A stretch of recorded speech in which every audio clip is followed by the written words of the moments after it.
Hello and welcome to the previews. I'm your host Ben Kavanagh and this is episode 8 and the last episode in this apartment because we're moving to Banff.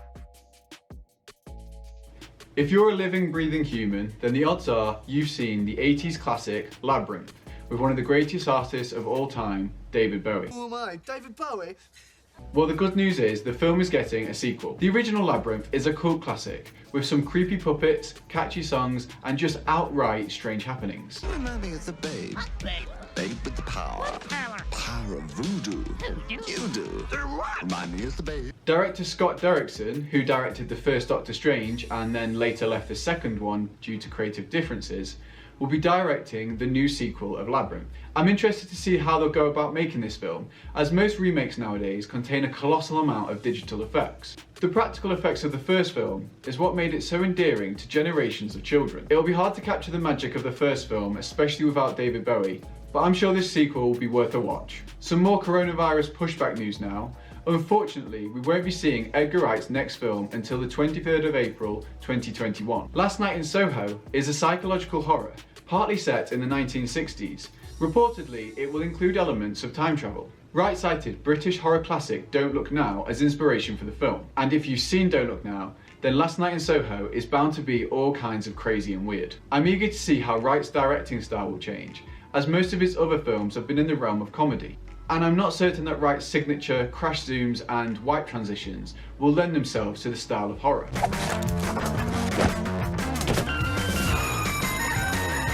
But what do I know? Maybe they will. Sadly, we'll have to wait a little bit longer than expected to find out.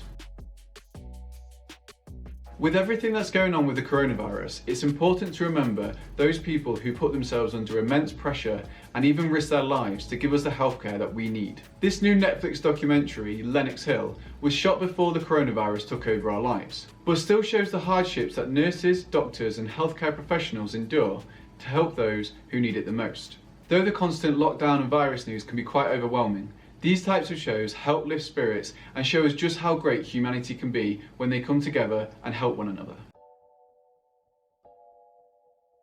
This week's theme was sci-fi, so I decided to watch Steven Spielberg's classic extraterrestrial adventure. No, not that one, but his first sci-fi feature, Close Encounters of the Third Kind. Back in 1977, two of cinema's biggest names went toe-to-toe for the best sci-fi film of the year. Can you guess which other film? That's right, Star Wars. Interestingly, George Lucas, who was feeling overwhelmed with his project, visited the set of Close Encounters and told Spielberg that he thought Close Encounters would outperform Star Wars at the box office. Lucas even went as far as trading 2.5% of the profits of Star Wars with Close Encounters with Spielberg. To this day, Spielberg still earns huge amounts of money from that bet. Although Star Wars may have overshadowed Close Encounters, by no means does it mean it is any less of a film. On the contrary, if you're looking for a grounded portrayal of how humans would react to a real-life encounter with aliens, then Close Encounters is near perfect. It forgoes the senseless acts of aggression and miscommunication that plenty of alien films use to sell tickets, in exchange for a compelling story about our innate desire to find the truth. I just want to know that it's really happening. It also pioneered the classic alien tropes, such as the government conspiracies and that famous grey alien image we're all so familiar with. Close Encounters is a captivating sci-fi film that hits pause on the alien invasion and says welcome to the little grey man. This week I also watched the first few episodes of Steve Carell's new TV show, Space Force. And honestly, I'm a tad disappointed. Don't get me wrong, I am enjoying it. There's some cracking jokes in each episode and the cast is brilliant. But there's something off about it.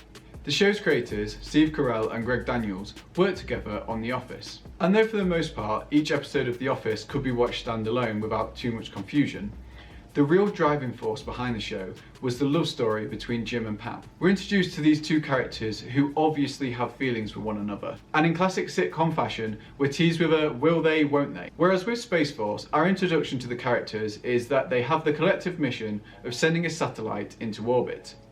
And honestly, who cares? In my opinion, truly great TV is about hard-earned character development, like seeing Jim gain his confidence to tell Pam his true feelings for her, and watching Pam learn to love herself and believe in her dreams. When we watch TV, we look to see ourselves in these characters, And so far, Space Force hasn't really allowed me to do that. I'm hoping the further I get into the show, I'll find that special quality that helps me really connect with these people. But if I don't, the show is fairly enjoyable, and who knows, it may follow the same pattern as The Office, where you have to convince your friends to get through the first season to get to the unbelievable second one. Regardless, it's nice to see Steve Carell on the TV again. If you're looking for a comedy that doesn't require too much attention, then throw Space Force on. Last week's trivia question was, how many times does Aaron Paul's character Jesse say the word bitch in Breaking Bad? And the answer is 54. And the person who got that right was Elliot Fletcher. Well done, Elliot. This week's trivia question is, in Alien, the blue laser lights used in the alien ship's egg chamber were borrowed from which English 70s rock band who were rehearsing next door? And this week's snack of the week is Off the Eaten Path's sour cream and onion garden puffs.